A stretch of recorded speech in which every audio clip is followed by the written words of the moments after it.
want to welcome you to the Mission College class on 3D modeling using Maya. It's an online class, and we're going to take you through step by step building a 3D character using polygons. Maya has two main forms of modeling. There's polygon modeling and NURBS modeling. And NURBS modeling is using actually curves that define very smooth surfaces. So it's good for things like smooth aerodynamic objects such as cars, planes, industrial design. But we're going to use polygons to build our character. And this is because this is the main form of modeling used in game design and character design. To create polygons, there are a number of places we can go to access our polygon creation. Up under Create on the title bar, if I click this, we come down to Polygon Primitives, and we see sphere, cube, cylinder, cone, and so forth of these primitive types. You see this dotted line. If I click on that dotted line, then I have my menu that I can access, and I don't have to go up to the title bar. We can also get to our polygon primitives by going to the polygon shelf. You see the tabs here: surfaces, curves, general. There's a polygon tab, and it has not all but most of our primitives. Be sure to get your free Maya software. As a student, you're eligible to download Maya at no cost to you. If we go to Google, and I have in the field here free Maya for students, and we can see Autodesk.com free Maya free download, free student version for academics, and I click on that, and here we see free software download for students and educators. And that's in fact what I've run the past 4 or 5 years, has been absolutely free software from them. And this is current software. It doesn't have any watermarks on the rendering. It's really quite wonderful.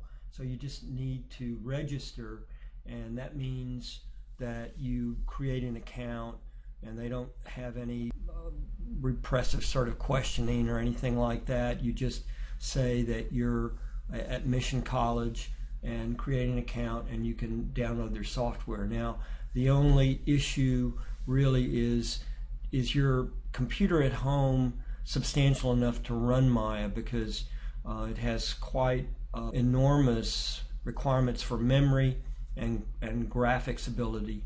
So that would be the one issue. Also, the download will be in the range of 650 meg, and that's a lot. So usually everyone has very fast connections on the internet, so it's not an issue. Make sure that you get your free software. If I press 4 on the keyboard, then I look at my Polygonal Bulldog in wireframe mode. If I press 5 on the keyboard, that model is flat shaded. If I press 6, that would show the textures that are assigned to the model. I have no textures on this 3D model, so we really see no difference. If I press 7, that turns on the real-time lighting. And if I move this light around, you can see the model being updated, just like that. Before we actually start working on our character modeling, let's take a look at how we navigate around in the Maya interface.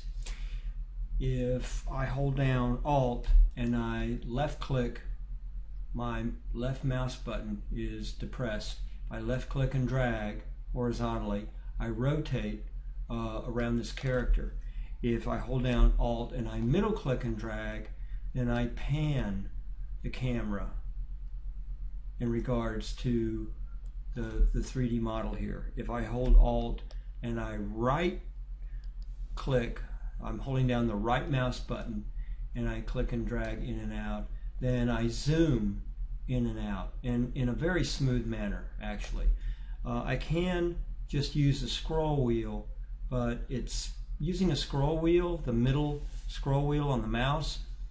You can use that to zoom, but it's very rough and exaggerated, I think, and tends to induce motion sickness from my perspective. So I prefer to hold Alt and right click to zoom in and out.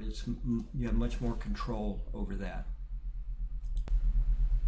It's important that you be able to select out different components of your polygon model. So the components for polygons are either faces, edges, or points. And we can see right here we've got this arm selected. To frame that, I press the F key and it zooms in. Zoom in a little more closely here.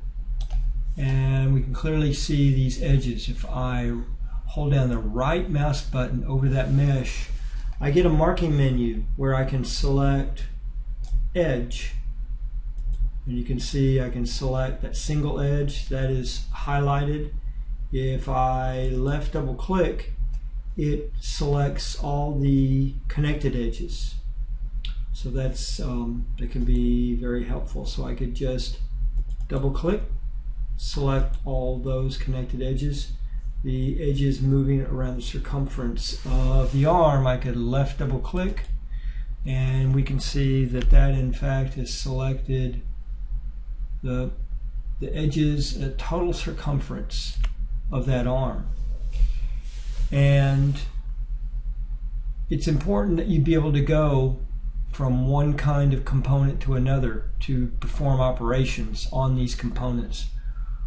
So for example, if I right click and I get this marking menu, I can go to face, and wherever the cursor is over a particular face, it turns red. If I click on it, then with the cursor over it, it's green. Without, it's brown. So we can see that in fact, yes, that face is selected. If I want to add to that, I can shift click to add to that collection of selected faces. If I hold control and left click, I can deselect individual faces.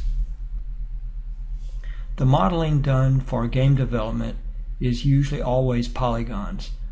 In modeling in polygons, typically you see these flat faces and hard edges between the faces.